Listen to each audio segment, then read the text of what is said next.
자산의 평가. 여기서 계속 해보자. 여기서도 중요한 거 있으니까 잘 보세요. 자, 여기 임의 변경인데요. 자, 임의 변경이 뭐냐면,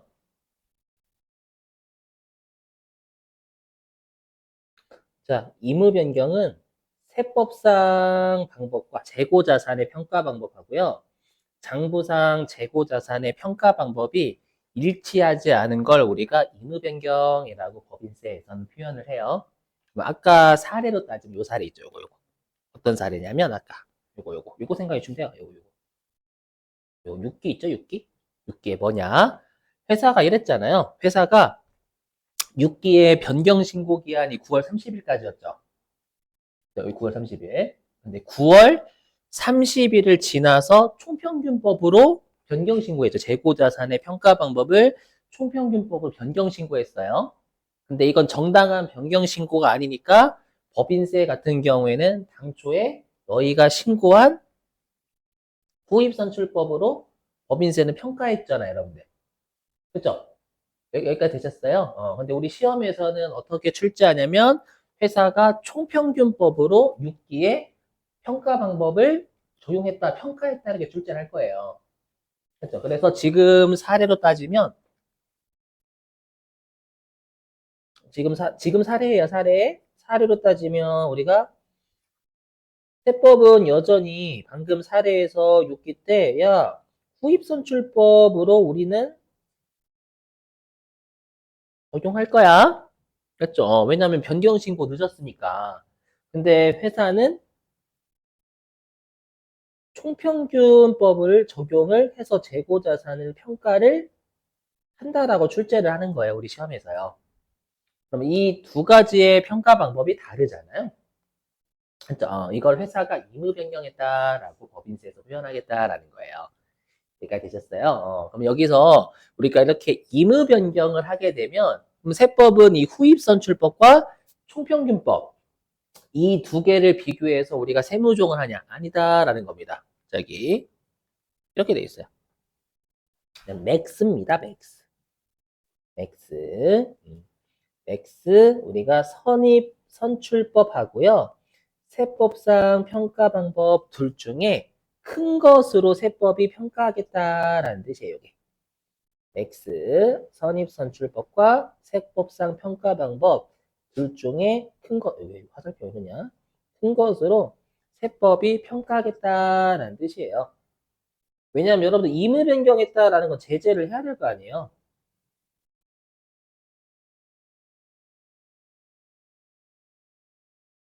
그죠? 제재를 해야 될 거 아니에요. 근데 여러분들이 배우셨지만 우리가 일반적으로 물가가 상승할 때 가장 이익을 높게 계상하는 게 선입선출법이거든요.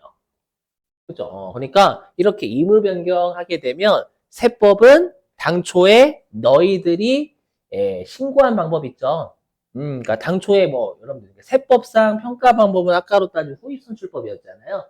그 후입선출법하고 선입선출법 둘 중에 큰 것으로 평가하겠다. 세법은 이 뜻이에요. 무슨 말인지 이해되시겠어요? 요거. 그래서 여러분 꼭 기억하실 게 이걸 꼭 기억하셔야 돼요. 시험에 실기로는 잘 출제가 되지 않지만 나온다라고 하면 우리가 무신고, 재고자산의 평가 방법을 회사가 무신고하거나 아니면은 변경 신고를 임의 변경했다면 세법은 선입선출법을 적용해서 평가를 한다라는 걸 좀 기억해 두셔야 됩니다. 좀 이따가 한번 문제를 풀면서 이런 사례들이 실제 출제가 되거든요.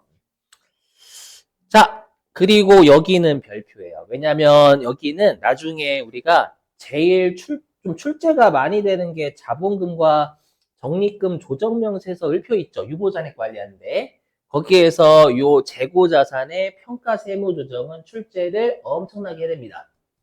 그렇죠? 그리고 얘 같은 경우에는 여기서 세무조정의 다른 방식이 있어요. 요 다른 방식도 출제를 나중에 11장 가서 하거든요. 그래서 여기서 미리 알고 계시는 게 좋아요. 자, 화면 보시죠. 그리고 얘는 왜 기억하셔야 되냐면 좀 세무조정 용어가 웃겨요. 자, 보시면 자, 세무조정인데 여기서 조심하실 게 있습니다. 뭐를 조심하셔야 되냐면 우리가 원래 세무조정이라는 건 당기의 장부와 세법상의 차이를 합니다. 당기. 여태까지 우리 전부 다 장부와 세법의 당기의 차이를 우리가 세무조정에 썼잖아요. 그죠? 근데 재고자산 같은 경우에는 당기의 차이를 조정하지 않고요. 어떻게 세무조정하냐면 여기요. 당기말 장부와 세법의 잔액의 차이를 조정합니다. 그럼 일단 질문. 그럼 여러분들 잔액이라는 건 누적 개념이에요? 아니면 단기 개념이에요? 잔액이다라는 거. 누적이에요? 단기 개념이에요? 여러분들의 부채 잔액은 단기의 부채예요? 아니면 과거와 단기의 누적이 합계예요? 누적이지, 누적. 올해 연도 여러분들이 부채가 뭘 들어가지고 내가 3천만 원이다라고 과거에 빌렸던 것과 올해 빌렸던 것의 합계잖아요. 잔액이라는 게. 맞죠? 그래서 요 잔액이다라는 건 누적이에요, 누적.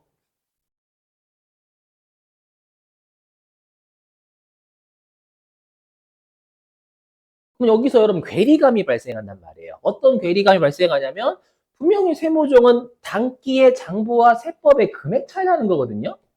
근데 여기 재고자산 같은 경우에는 무조건 단기말 잔액, 즉 누적으로 세무조정하래요. 과거와 단기의 차이를 그냥 한 방에 다 하래요.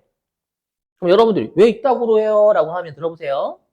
우리가 재고자산은 1년에 거래가 많아요, 적어요? 어려운 질문 잘 아닌데. 재고자산 1년에 거래가 많아요, 적어요, 여러분들? 많죠. 재고자산을 우리가 사고 팔거나 그런 거래 진짜 많단 말이에요.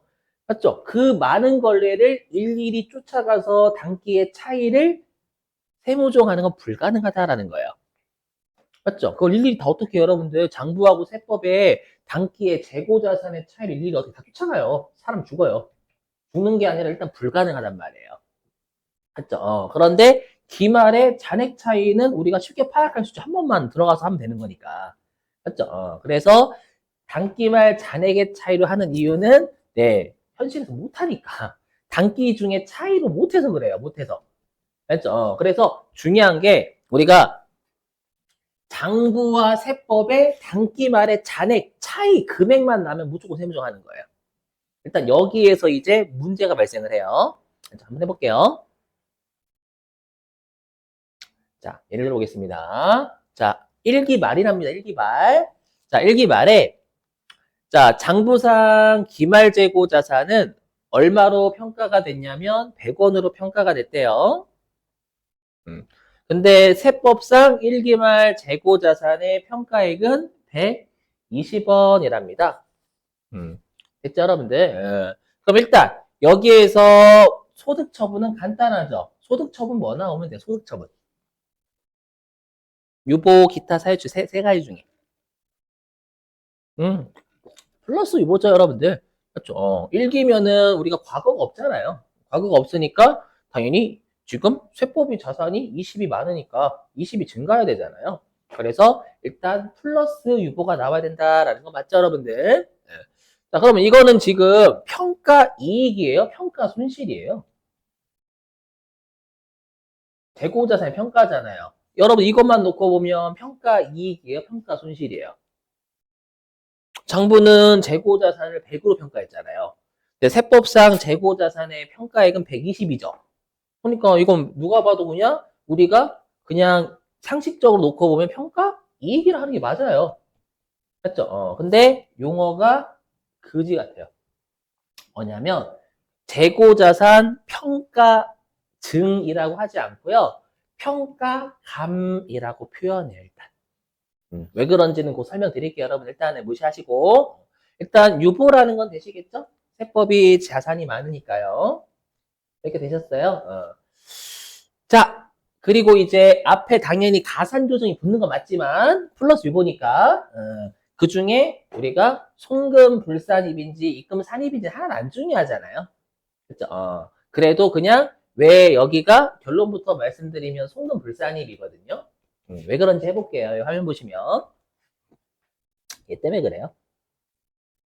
자, 우리가 상품 T 계정을 그릴 때 기초 단기 매입이 왼쪽에 있고 매출원가 기말이 오른쪽에 있잖아요. 맞죠? 그러면 지금 1기 말에 장부상 재고 자산은 100이고요. 그 다음에 세법상 재고 자산은 120으로 평가가 되는 거잖아요. 맞죠? 그럼 만약에 요 상품 T 계정에 왼쪽이 1,000원이고요. 우리가 T 계정에서 왼쪽과 오른쪽 일치해야 되잖아요. 1,000원. 그죠? 그러면 장부상 매출 원가는 얼마예요? 900원이죠, 900원. 900원? 맞죠? 근데 세법상 매출 원가는 880원 돼야 되는 거잖아요. 동의되세요? 그러니까 우리가 지금 세법의 기말 재고 자산이 20이 많죠. 그러면 당연히 매출 원가는 20원이 작을 수밖에 없다라는 거예요. 그죠? 그럼 우리가 세법이 비용이 작으니까 비용이 감소하는 송금불산입이다라는 거예요. 굳이 이유를 표현하자면. 그죠? 송금불산. 여기까지 되셨어요? 왜 그런지? 근데 우리한테는 송금불산입으로 유보냐?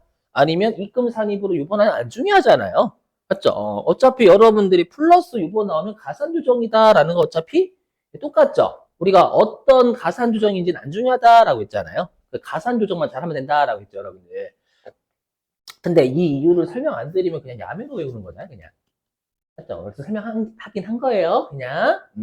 자, 그리고 용어 정리. 용어. 자, 용어를 잘 외워주셔야 돼요. 왜냐면 실제로 우리 시험에는 용어가 요딴 식으로 출제가 되고 검색도 요딴 식으로 됩니다. 아시죠? 그래서 외워주셔야 돼요. 여기. 자, 우리가 이 재고자산만큼은 특이하게 용어를 세법 관점에서 써요. 세법 관점에서 여기 보세요. 세법 입장에서는 장부상 재고자산이 세법보다 20원이 감소되어 있잖아요. 다시 한번 우리가 세법상 재고자산 금액보다 장부상 재고자산의 평가 금액이 감소되어 있잖아요. 20원이. 그래서 얘를 평가감이라고 불러요. 외워주셔야 돼요. 꼭. 그래서 재고자산 평가감은 세법에서 볼 때 장부상 재고자산 금액이 세법보다 감소되어 있다라고 해서 얘를 재고자산 평가감이라고 하고요. 그럼 평가감이 있다면 평가증도 있겠죠. 이때는 뭐냐면 평가증.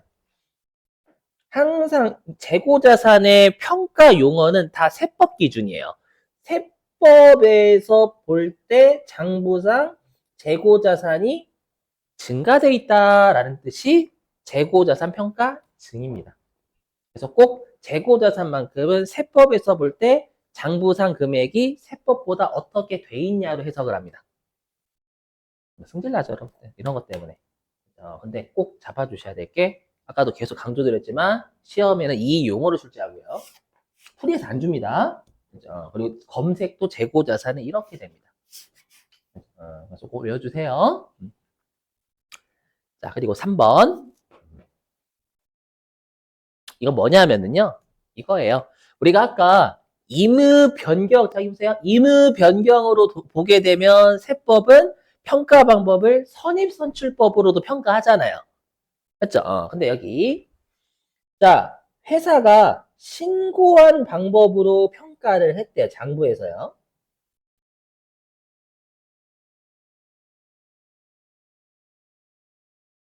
장부에서 평가했는데,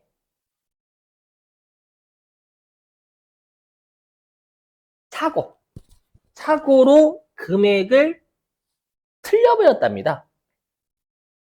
이게 무슨 말 들어보세요. 무슨 말이냐면, 회사가요, 회사가 예를 들어가 총평균법으로 신고를 했어요. 제대로. 예를 들어가지고, 회사가 총평균법으로 신고를 했고, 그 다음에 실제로 총평균법으로 평가를 한 거예요. 문제 없죠. 왜냐하면 이 사례에서는 장부도 총평균, 세법도 총평균이니까. 맞죠? 그런데 금액을 착오로 깜빡 실수한 거예요. 0을 하나 빼먹거나. 알죠? 그럼 그때는 임의 변경으로 보지 않는다라는 건 선입선출법으로 평가하지 않겠다라는 거예요. 원래 의무변경이면 우리가 당초 세법상 평가 방법과 선입선출법 둘 중에 큰 걸로 해야 되거든요. 되세요? 그래서 우리가 의무변경으로 보지 않는다라는 건 세법은 둘 중에 큰 걸로 평가하는 게 아니라 그냥 금액의 차이만 세무조정하겠다라는 뜻이에요. 금액의 오류는 있으니까 금액의 차이는 날 거 아니에요, 여러분들.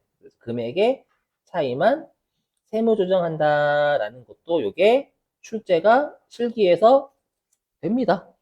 물론 실기에서 잘 나오진 않아가지고 이런 것들 막 강조드려도 별로 와닿진 않으실 것 같은데 그래도 얘가 시험에 나오면 가장 출제 많이 되는 게 임의변경하고 요 사고로 인한 거거든요. 그렇죠? 그 뜻이야, 이뜻. 왜냐하면 어떤 오해하시냐면 임의변경으로 보지 않는다를 세무조정하지 않는다라는 오해를 많이 하세요. 장부하고 세법의 금액 차이는 세무조정해야 돼요. 그렇죠? 단지 둘 중에 큰 걸로 안 하겠다라는 뜻입니다요. 세법이. 자, 다시 계속 이어서 할게요. 보세요. 자, 그리고 이제 우리가 당기는 이기라고 했고 이기. 당기는 이기래요.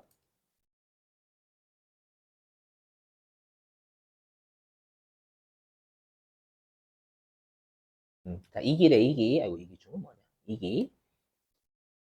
자, 자, 이기 중에요. 거래가 하나도 없었대. 거래가 하나도. 거래가 하나도 없었대요. 거래가 하나도 없다라는 건 장부상 기말재고자산 그대로 100원이고 세법상 기말재고자산도 그대로 120원으로 평가되는 거잖아요. 맞죠? 이렇게 되셨어요? 자, 그러면 우리가 항상 세무조정은 단기 중에 장부와 세법의 차이를 세무조정하는 건데 단기 중, 이기 중에 장부와 세법의 차이가 없죠. 그럼 거래가 하나도 없었으니까. 그죠? 그럼 원래 세무조정하면 안 되는 거예요. 세무조정 이기 때는 없는 거예요. 차이가 이기 때 안 났잖아요. 그죠? 근데 문제는 요 세무조정 문구에 따르면 단기말 잔액의 차이가 나면 무조건 세무조정하라 이렇게 돼 있거든요. 뭐 지금 단기말 잔액의 차이가 나요? 안 나요? 장부랑 세법이. 잔액. 차이가 난단 말이에요. 잔액의 차이가 나니까 세무조정을 또 하라라는 거야, 일단. 왜냐하면 실제로 거래가 무수히 많거든요. 제가 지금은 거래가 없다라고 가정을 했으니까. 그죠? 그러면 문제는 뭐냐라고 하면, 그럼 지금 이 재고자산 평가감 이 유보 있죠? 요거. 얘는요, 우리가 잔액의 차이를 한 거잖아요. 잔액의 차이는 과거와 단기 중이 차이가 누적돼 있는 거란 말이에요. 맞죠? 그래서 요 지금 우리가 송금불산입한 건 과거와 단기 중에 차이를 세무 조정한 거죠. 잔액의 차이가 나서 잔액으로 세무 조정했으니까요. 맞죠? 일단 논리적으로. 그런데 우리가 세무 조정은 뭐를 하는 거냐면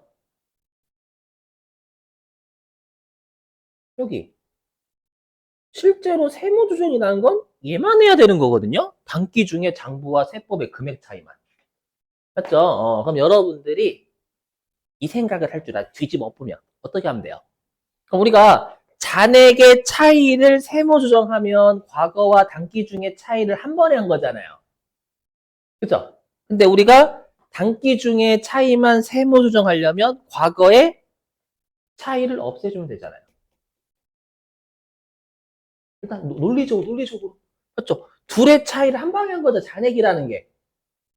그렇죠? 잔액이라는 게 한 방에 한 건데 우리는 세무조정은 단기 중의 차이만 하는 거니까 과거의 차이를 빼기 과거하면 단기 중의 차이만 하는 결과잖아요, 여러분들. 논리적으로 일단 생각해 보시면 이렇게 하겠다라는 거예요. 자, 무슨 말인지 해보죠. 자, 화면 중요하니까 강조. 자, 어떻게 하냐면 이렇게 하겠다라는 거예요. 자, 보세요. 논리적으로 생각해 보세요, 여러분들. 뭐냐면 일단 FM 내려볼게요. 보세요. 자, 2기에 재고자산 0, 재고자산 0. 일단 무슨 말인지 모르겠지만 만약에 여보세요? 만약에 2기 때 재고자산이 빵빵이었대. 2기 초에 빵빵이었대요. 그러면 요 2기 말의 잔액 차이는 2기 중에 차이가 되는 거잖아요. 그냥 아니, 둘의 차이를 없애버리면 요 2기 말의 잔액 차이는 당연히 2기 중에 차이가 되는 거잖아요. 여러분들 동의되시겠어요? 오케이? 그걸 하겠다라는 거예요. 그럼 뭐냐? 보세요. 그럼 여기. 그럼 우리가 지금 장부상 재고자산이 평가액이 100이죠? 얘를 0으로 만들려면 마이너스 100이잖아. 자산 마이너스 100. 맞죠? 그 다음에 세법은 재고자산을 마이너스 120 하겠다라는 뜻이잖아요, 여러분들. 맞죠? 이게 뭐예요? 마이너스 1고잖아요. 장부는 재고자산을 100 줄이는데 세법은 재고자산을 단기 초에 120원을 줄이니까 세법이 자산이 단기 중에 감소하는 거잖아요. 감소니까 마이너스 6이란 말이에요. 맞죠? 마이너스 6호.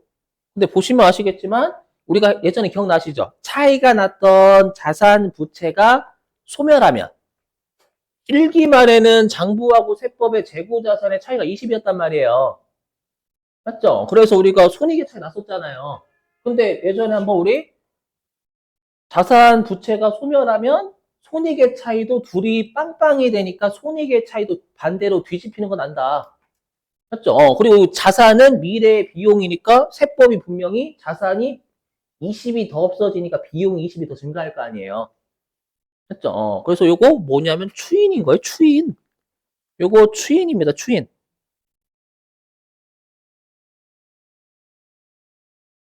요거 추인이잖아요, 여러분들.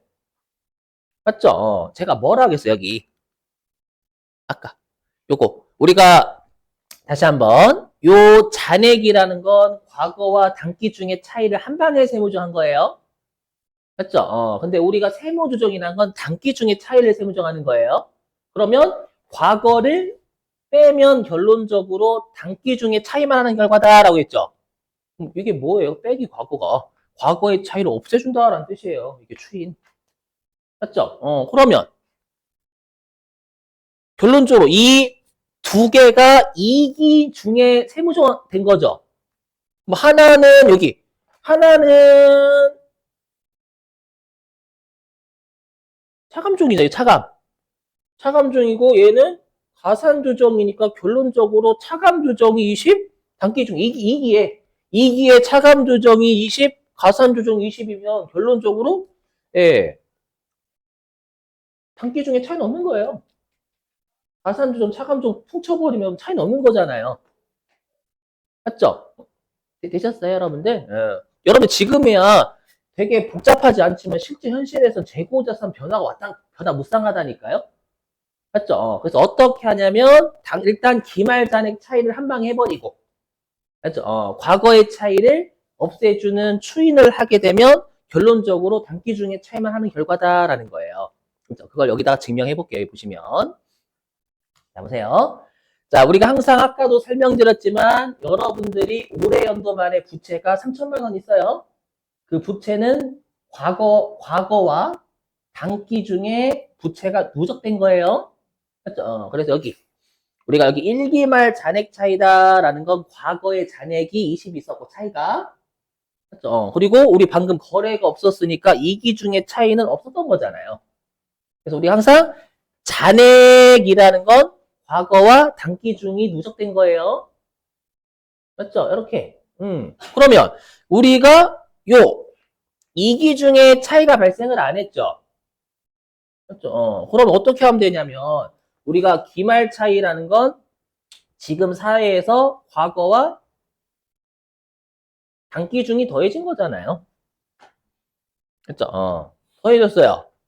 그럼 여기에서 뭐를 빼면 되냐면 과거의 차이를 뺀다. 요게 전년도 말의 잔액 차이를 기초에 추인한다라는 뜻이에요. 되시겠어요? 무슨 말인지? 그럼 결론적으로 가산조정, 차감조정이 합쳐지니까 결론적으로 세무조정 없는 안 한 거랑 똑같은 거예요. 물론 하긴 했지만 결론적으로 차이는 0을 한 거잖아요. 0. 되셨어요, 여러분? 이렇게? 음. 자, 그러면 왜 이렇게 할 수밖에 없는지 자, 설명 좀 해볼게요, 여러분들. 자, 화면 보시면. 지금이야 거래가 없었지만 실제 현실에서는 거래 많을 거 아니에요. 그래서 그 다음에서 보실 건 뭐냐면 우리가 여태까지 세무조정은 잔액 방식이 아니라 단기 중의 차이를 일일이 쫓아가서 하나씩 세무조정 다 했어요. 맞죠? 근데 지금은 그냥 잔액의 차이를 하는 세무조정이 있었잖아요. 맞죠? 그 두 개가 같다라는 걸 증명하려고. 단기 중의 차이를 그냥 건 바이 건으로 하나 아니면 기말 잔액 방식으로 우리가 기말 잔액 한꺼번에 하고 과거의 차이를 단기 초에 추인하는 게 결론적으로 똑같다라는 걸 증명을 해볼게요. 아셨죠? 이게 중요해서 실제 중요해서 그래. 이 잔액 차이가 나중에 11장에서 나오는데 11장이 뒷다시에 많이 나오거든요. 이거. 해볼게요. 하면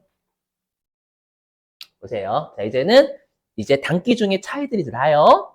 자, 보시면 자, 우리 회사가요, 60%만큼 재고 자산을 팔았대요. 그럼 60%만큼 처분하면 재고 자산이 100원 중에 장부는 60원이 줄겠죠? 그죠? 그래서 60원이 감소했다라는 뜻입니다. 근데 세법은 재고 자산이 1기말에 120원으로 평가되잖아요.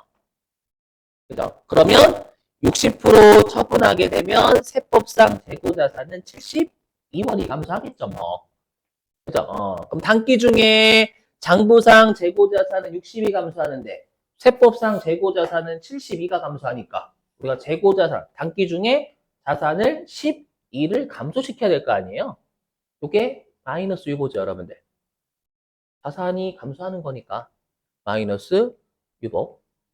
근데 보시면 여기서 추인의 정확한 것도 알고 해야 돼요. 송금불산이, 송금산이 플러스 유보 마이너스 유보. 뭐예요? 추인이에요, 추인. 뭐냐면 60%만 추인. 왜?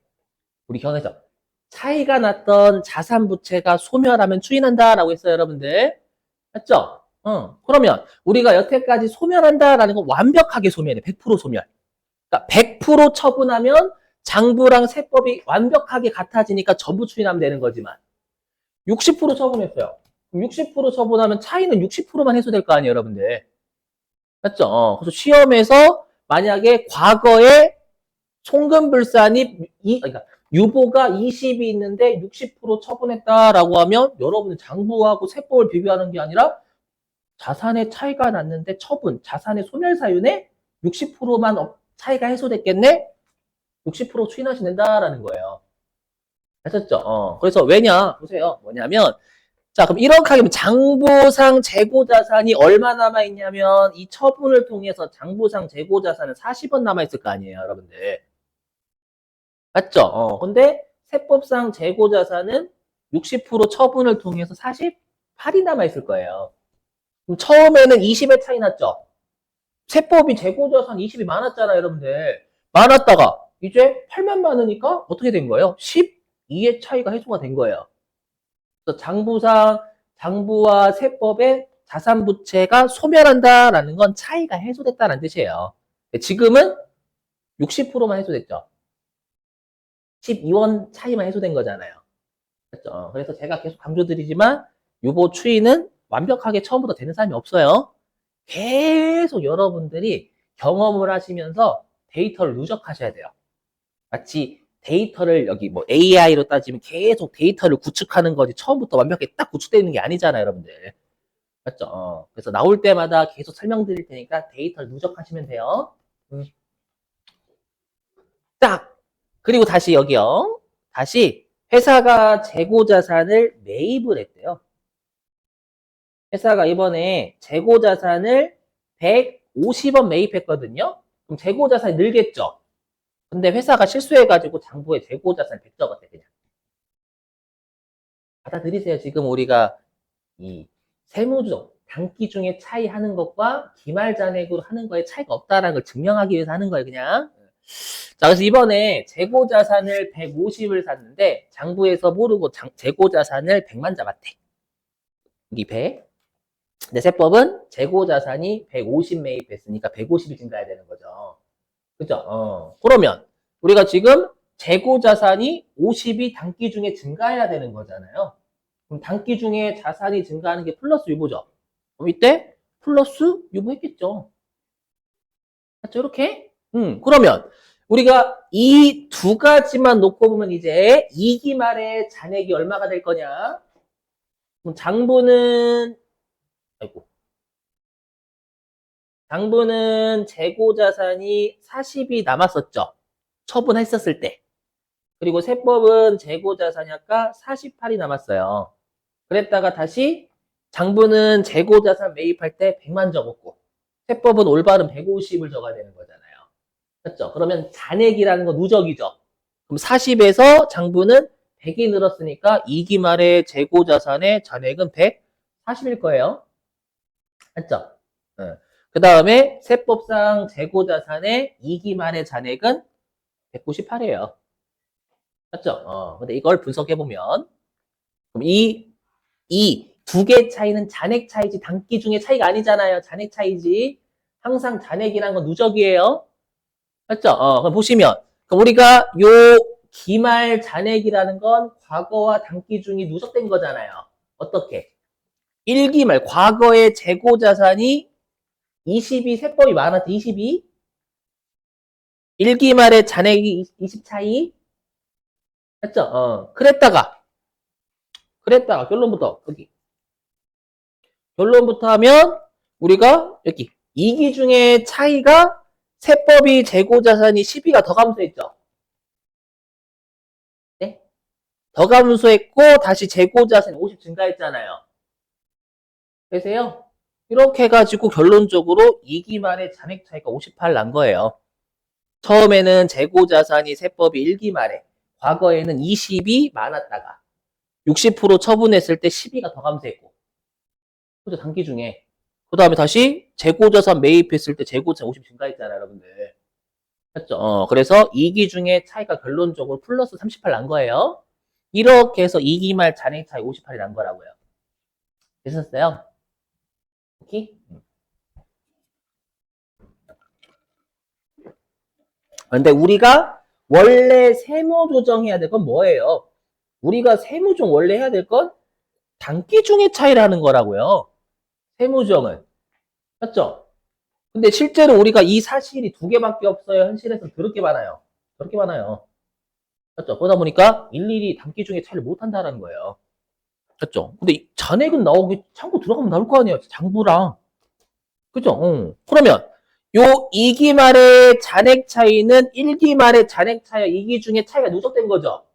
그럼 지금 우리가 플러스 38만 나오면 되는 거잖아요.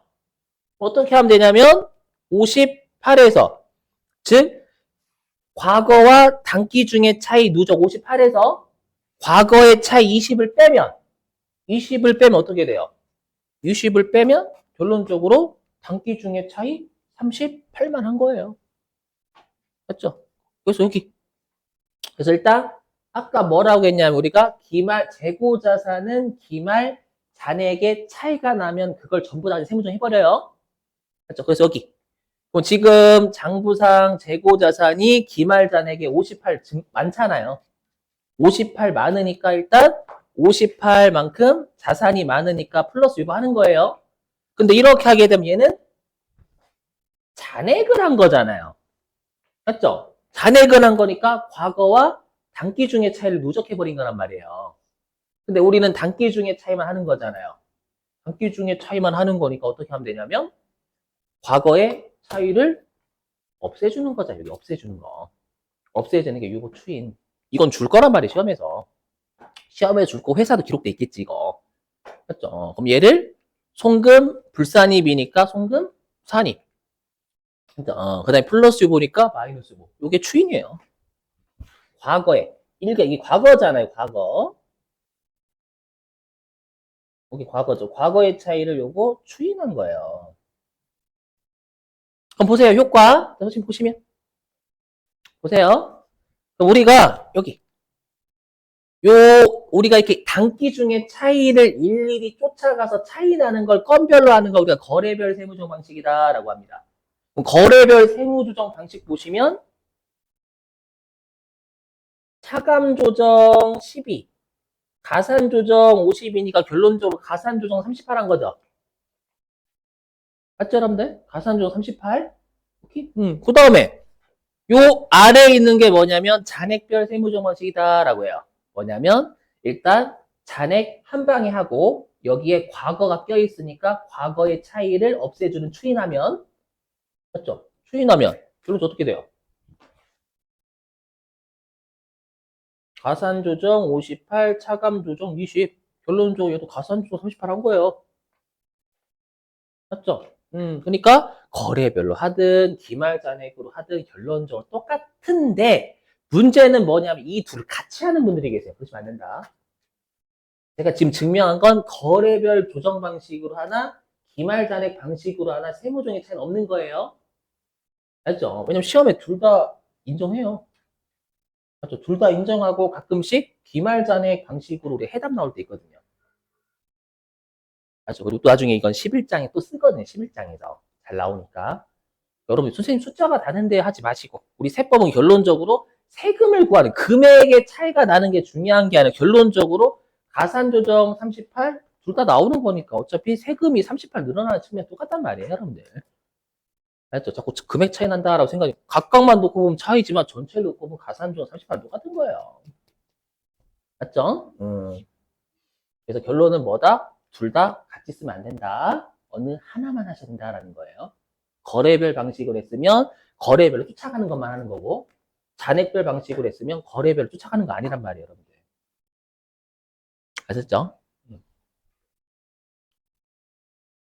혹시 조금이라도 이해 안 되시는 분들은요, 다시 한번 나중에 영상 한번 보세요, 여러분들. 지금 녹화 중이니까.